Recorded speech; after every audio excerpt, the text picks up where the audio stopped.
예수님이 부활하셨는데 왜 우리가 기뻐하는 걸까요?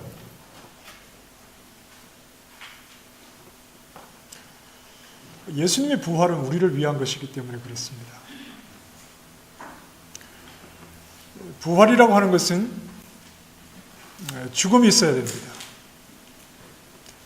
죽음이 있고 그 후에 부활이 있게 되는 것인데 예수님의 죽음도 우리를 위한 것입니다. 마찬가지로 예수님의 부활도 우리를 위한 것이죠. 그래서 우리는 예수님의 부활을 기뻐하며 예수님의 부활을 선포하는 것입니다. 예수님께서 3년의 공생애를 통해서 자신이 어떤 분이신가 하는 것을 나타내 주셨는데 그 가운데 예수님은 죽음을 주관하시는 분이다 하는 것을 공생애 사역을 통해서 우리에게 보여주십니다. 예수님은 어떤 분이시라고요? 죽음을 주관하시는 분입니다. 그래서 예수님은 죽은 지 나흘이 되어서 썩기 시작한 나사로를 살리십니다. 나인성 과부의 죽은 아들을 살리시죠. 회당장 야이로의 죽은 딸을 살리십니다. 예수님은 죽음을 주관하시는 분입니다. 이런 예수님께서 왜 죽으시는 겁니까? 죽음이라고 하는 것은 하나님 앞에 죄를 범한 자에게 죄인이 당연히 지불해야 될 죄의 싹시입니다. 죄의 값입니다. 예수님은 죄를 지으신 분이 아니십니다. 그런데 예수님은 왜 죽으셔야 합니까? 죽음을 주관하시는 분이시고 죽으셔야 할 어떤 죄도 없으신 분이 왜 죽으시는 겁니까? 여기에는 죽음을 주관하시는 분이시요 또 죽으셔야 할 어떤 이유도 없으신 분이 죽으신다는 것은 예수님의 죽음이라고 하는 것이 누구에 의해서 그렇게 죽임을 당하게 되는 어쩔 수 없는 그런 상황이 아니라 예수님의 죽음이란 예수님께서 자발적으로 죽음의 길로 나아가신다는 말입니다. 그런데 예수님께서 자발적으로 죽음의 길로 나아가시는 이유는 누군가를 위해서 그렇게 하시는 겁니다. 아무런 죽으실 이유가 없고 죽음마저도 주관하시는 분이 죽음의 길로 나아가시는 이유는 자발적으로 그 길로 가시는 이유는 누군가를 위해서 그렇게 하시는 것입니다. 두 가지 정도로 생각을 해볼 수 있습니다. 먼저 예수님께서 누구를 위해서 죽으셨는가 하면 아버지를 위해서 죽으셨죠.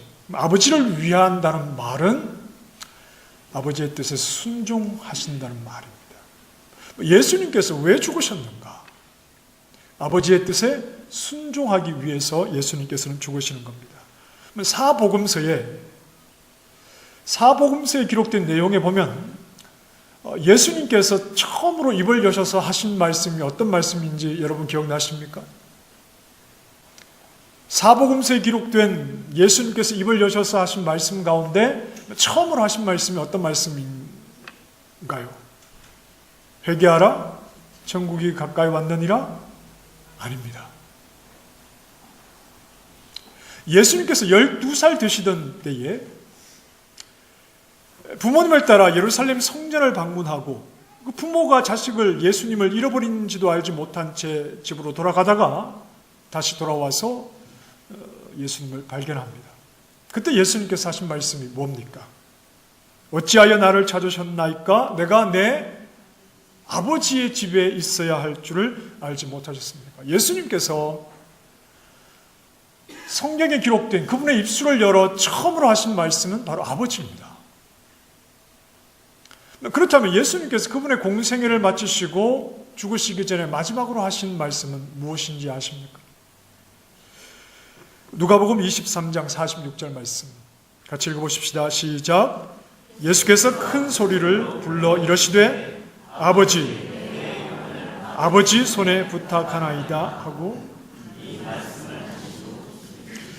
예수님은 처음 부르신 이름도 아버지시고 또 그분의 사역을 모두 마치시고 마지막으로 부르신 분도 아버지십니다. 예수님은 아버지의 뜻 안에서 자신의 모든 삶을 들이신 분이고 아버지의 뜻 안에서 모든 일을 다 이루시고 그의 삶을 마치신 분이시죠. 그래서 예수님은 마지막으로 아버지에게 모든 것을 부탁하고 죽으십니다. 예수님의 죽으심은 뭡니까? 순종입니다. 누구에 대한 순종입니까? 아버지에 대한 순종입니다. 자, 예수님의 죽음은 아버지에 대한 순종입니다. 잘 기억하십시다. 예수님의 죽음은 뭐라고요? 아버지에 대한 순종입니다. 처음부터 끝까지 아버지를 부르시며 아버지의 뜻에 순종하시며 모든 사역을 감당하시고 마지막 죽음조차도 아버지에 대한 순종으로 죽으셨습니다. 예수님의 죽음은 순종입니다. 예수님께서 죽임을 당하시는 직접적인 이유가 무엇입니까? 산헤드린 공회가 모여서 대제사장이 일어나서 예수님에게 묻습니다. 하나님 앞에 맹세하고 대답하라는 거죠. 네가 하나님의 아들 그리스도인지 우리에게 말하라. 이 대제사장의 질문에 예수님께서 뭐라고 대답하십니까? 네가 말하였다. 그렇다. 예수님께서 직접 죽으시는 직접적인 이유는 바로 하나님을 모독했다는 그 죄목 때문에 그렇습니다. 그 죄목은 예수님이 자신을 하나님의 아들이라고 말씀하셨기 때문에 그렇습니다. 예수님께서 죽으시는 직접적인 이유는 하나님이 예수님의 아버지이시기 때문에 그렇습니다. 예수님은 아버지의 뜻에 순종하심으로 죽으시는 겁니다. 예수님의 죽음은 아버지에 대한 순종입니다. 오늘 예수님이 부활을 기념하는 부활주일인데 왜 자꾸 예수님의 죽음에 대해서 얘기를 하느냐? 우리에게는 우리가 주목해야 하는 것은 부활이라고 하는 그 현상. 내가 죽어도 다시 살아서 천년 만년 살겠구나. 부활이라고 하는 현상을 우리가 주목할 것이 아니라 그것보다 더 중요한 내용이 있기 때문에 그렇습니다. 예수 그리스도의 부활을 믿고 고백하고 따르는 우리에게 더 중요한 것은 나도 부활해서 천년 만년 살겠구나. 이것보다 우리에게 훨씬 더 중요한 내용이 있기 때문에 그렇습니다. 부활이라는 그 현상 자체, 그것보다 우리에게 더 중요한 것이 있습니다. 이렇게 말할 수 있겠습니다. 모든 영혼은 다 부활합니다. 예수님을 믿지 않는 영혼들도 부활하죠. 왜 그러냐 하면 인생의 주인이신 하나님 앞에 모든 인생은 결산을 해야 되기 때문에 그렇습니다. 이 육신의 삶이 전부가 아니죠. 부활에는 두 종류가 있다고 말할 수 있겠죠. 뭐라고 말할 수 있습니까?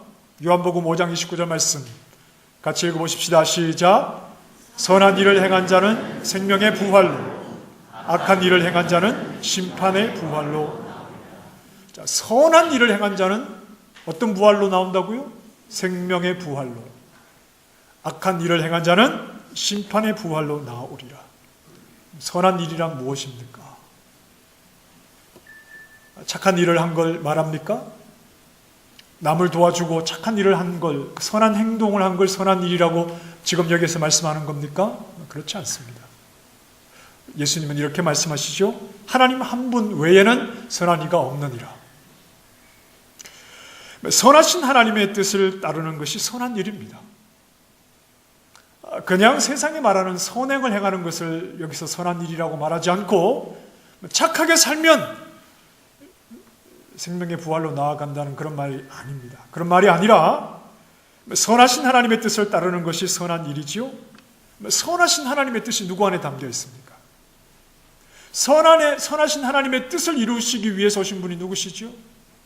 선하신 하나님의 뜻을 이루기 위해서 죽음까지 순종하신 분이 누구십니까? 예수님입니다. 그래서 무엇이 선한 일이냐 하면 선하신 하나님의 뜻을 온전히 이루신 예수 그리스도를 믿는 일이 선한 일입니다. 이런 사람들은 영생의 부활로 나아갑니다. 선하신 하나님의 뜻을 그대로 이루신 예수 그리스도를 믿는 자들은 선한 일을 행한 자들이요, 이들은 영생의 부활로 나아갑니다. 당연히 악한 일을 행한 자들이란 그럼 어떤 자들이겠습니까? 선하신 하나님의 뜻을 이루신 예수님을 믿지 않는 자들입니다. 아무리 착하게 살아도 자기의 생각과 자기의 만족과 자기의 기준으로 자기가 정한 인생의 기준을 삼아 아무리 선하게 살아도 이건 인생의 주인이신 하나님 없이 산 모든 죄인 가운데 죄인을 구원하기 위해서 하나님께서 선하신 뜻을 담아 그 모든 일을 이루신 예수 그리스도를 믿지 않고 따르지 아니한 자들, 이런 자들은 다 악한 자들입니다. 그들은 어디로 가게 됩니까? 심판의 부활로 나아가 영원한 지옥 형벌을 받게 되는 것입니다. 사도행전 24장 15절 말씀에 사도 바울이 이렇게 말합니다. 시작. 그들이 기다리는 바 하나님께 향한 소망을 나도 가졌으니 곧 의인의 부활과 악인의 부활이, 생명으로 나아가는 생명의 부활과 영원한 지옥 형벌로 나아가는 심판의 부활이, 예수님께서 자발적으로 죽음의 자리에 나아가신 것은, 그래서 그 죽음의 자리에까지 순종하신 것은 바로 선하신 아버지의 뜻을 이루기 위해서 그렇습니다. 두 번째, 예수님께서 자발적으로 죽음의 자리에 나아가신 것은 누구를 위해서인가? 죄인들을 위해서 그렇습니다. 마가복음 10장 45절 우리가 잘 아는 말씀 있죠. 인자가 온 것은 섬김을 받으려 함이 아니요 섬기려 하고 자기 목숨을 많은 사람들을 위한 대속물로 주기 위해서 예수님께서 오셨습니다. 처음부터 예수님께서 오셔서 가신 길이 많은 사람들을 위해서 자기 목숨을 대속물로 주기 위해서, 죽음을 위해서 예수님께서 오셨습니다. 예수님의 죽으심은 죄인들을 위해서입니다. 죄인들을 위해서라는 말은 허물과 죄로 죽었던 자들, 이미 죽음이 선포되어 더 이상 소망이 없는 자들, 그들의 운명을 예수님의 죽으심으로 바꾸어 주신다는 말이죠. 죄인이 치러야 할 값이 뭡니까? 죄의 삭은 무엇입니까? 사망입니다. 모든 죄인은 그 죄의 값을 피할 수가 없겠지요. 그 죄값을 예수님께서 대신 받으심으로,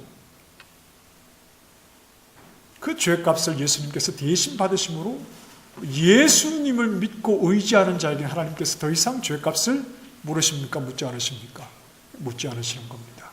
예수님께서 대신 지불하셨기 때문에 그렇죠.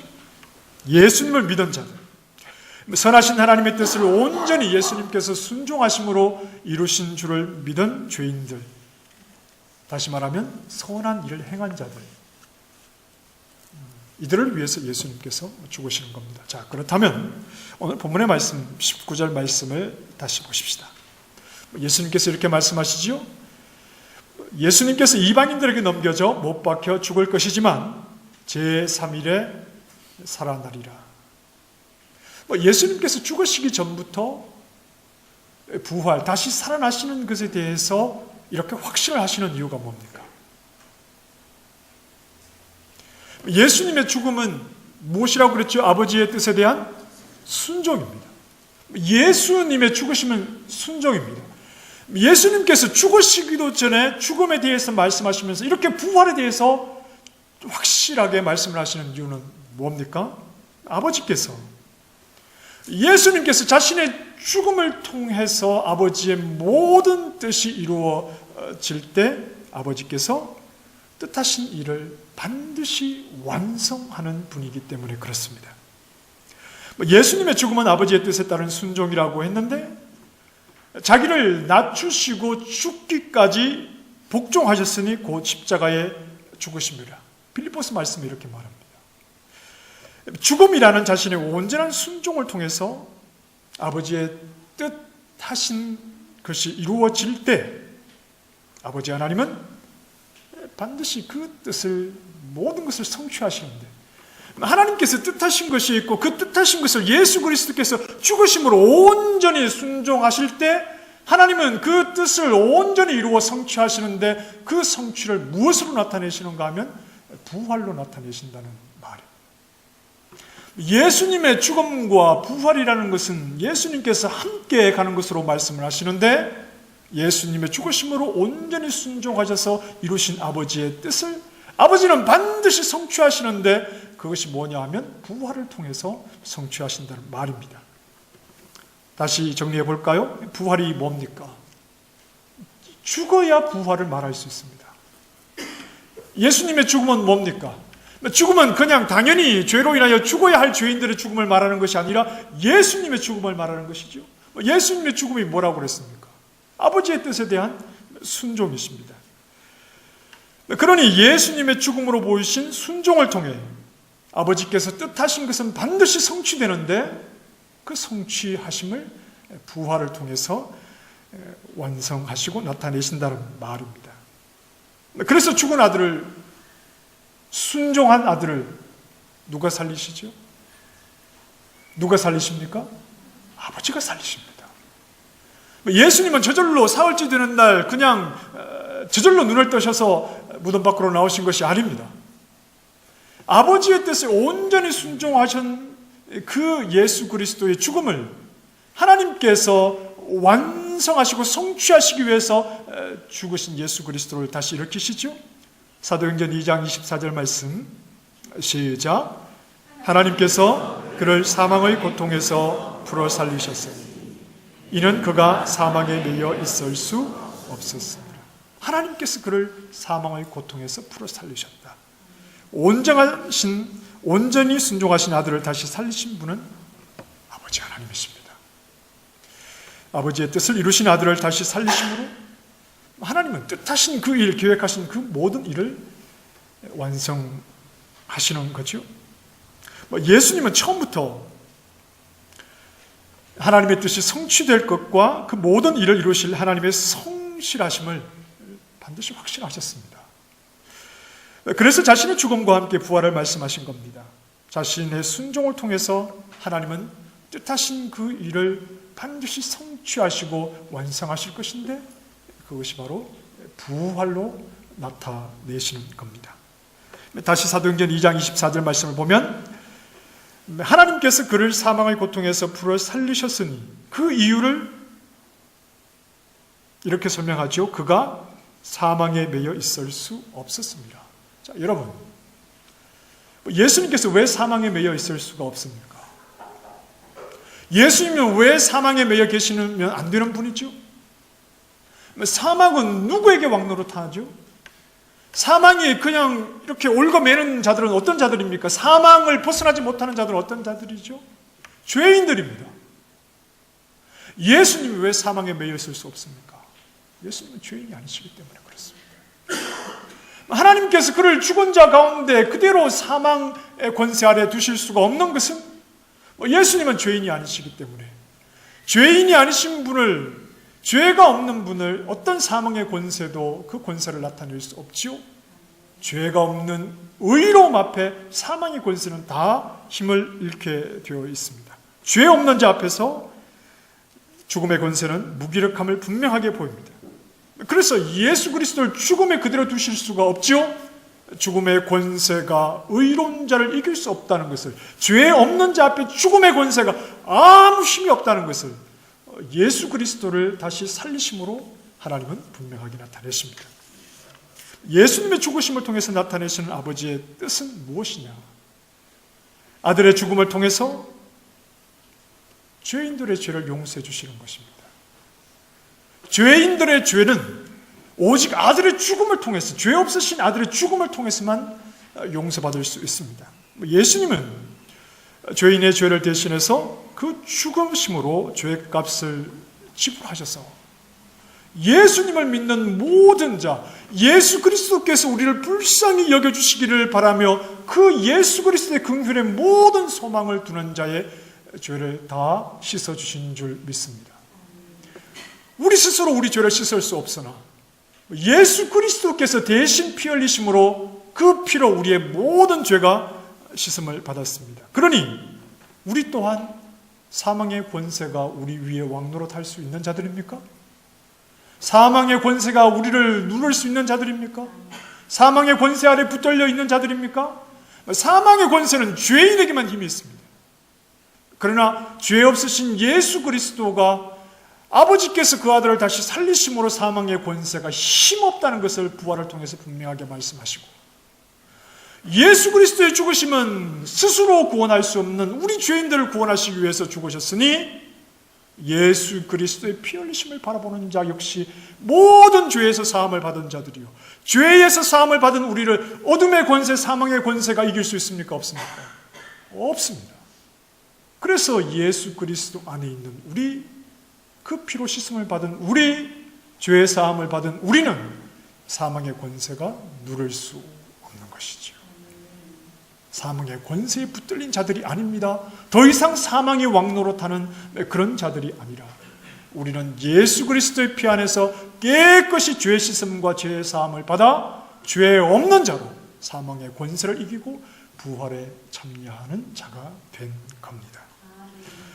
그래서 우리도 죽음의 권세를 이기고 부활합니다. 우리의 부활은 어떤 부활입니까? 생명의 부활입니까? 심판의 부활입니까?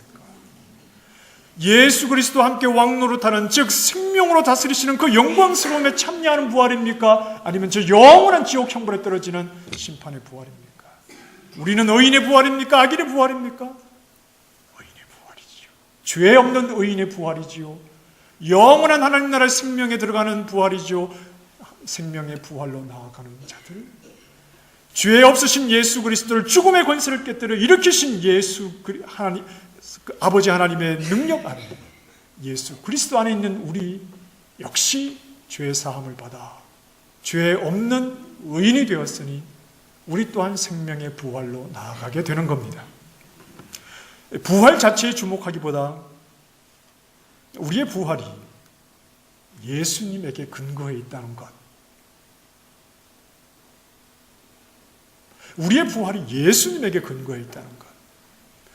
적당히 교회 다니면 나도 부활해서 저 생명을, 영원한 생명을 얻겠구나, 그렇게 생각하지 마시라고요. 예수 그리스도 그분에게 근거해 있고 내 모든 것이 그분에게 근거할 때 우리는 죄 사함을 받아 생명의 부활로 나아가는 겁니다. 죄 없으신 예수님을 사망의 권세가 더 이상 붙잡을 수 없는 것처럼 오직 예수 그리스도 안에서 깨끗이 죄의 사함을 받은 우리도 사망의 권세가 더 이상 붙잡을 수 없는 것이죠. 그래서 우리는 생명의 부활로 나아갑니다. 이 모든 일을 이루신 하나님, 예수 그리스도 안에서 죽기까지 순종하시며 예수 그리스도께서 이루신 그 일을 통해서 이 모든 일을 이루신 하나님께서 부활에 참여하게 하시는 것으로 그 모든 뜻을 완성하시고 성취하시는 겁니다. 부활은 우리의 바람 때문에 이루어지는 것이 아닙니다. 우리가 바란다고 소망한다고 이루어지는 것 아닙니다. 아버지께서 그 기쁘신 뜻을 반드시 이루어내시는 예수 그리스도의 죽기까지 순종하심을 통해서 반드시 그 일을 이루어내시는 아버지의 성실하심이 우리에게 부활의 은혜를 허락하시는 거지요. 죄 없으신 그리스도를 다시 살리신 하나님께서 그리스도 안에서 죄 없다 하신 예수님을 믿는 우리, 선한 일을 행한 우리를 생명의 부활로 하나님께서 다시 살리시는 겁니다. 그 뜻대로 모든 일을 이루어내시는 성실하신 하나님이 우리 모든 부활의 근거가 되는 거죠. 고린도전서 15장 13절에 말씀합니다. 만일 죽은 자의 부활이 없으면 그리스도도 다시 살아나지 못하셨으리라. 아들을 다시 살리신 하나님께서 또한 그 아들 안에 있는 우리를 다시 살리시는 줄 믿습니다. 죄 없으신 예수 그리스도를 죽음의 권세 아래 두시지 못하고 그를 다시 살리신 하나님께서 예수 그리스도 안에 있어서 그 보배로운 피 흘리심으로 죄 사함을 받아 죄 없는 우리 역시 생명의 부활로 다시 살리실 줄 분명하게 믿습니다. 그 부활의 큰 소망과 확신 가운데 더욱더 예수 그리스도 안에 머무는 하나님의 백성 되시기를 바랍니다. 예수 그리스도를 다시 살리신 그 생명의 부활로 예수 안에 있는 우리 모두도 다시 살리실 줄 확실하게 믿으며 더욱더 예수님 안에서 부활의 소망을 가지고 믿음의 길을 담대히 걸어가는 버스 한인장로교회 모든 성도들이 다 되시기를 주님의 이름으로 축원합니다. 기도하십시다.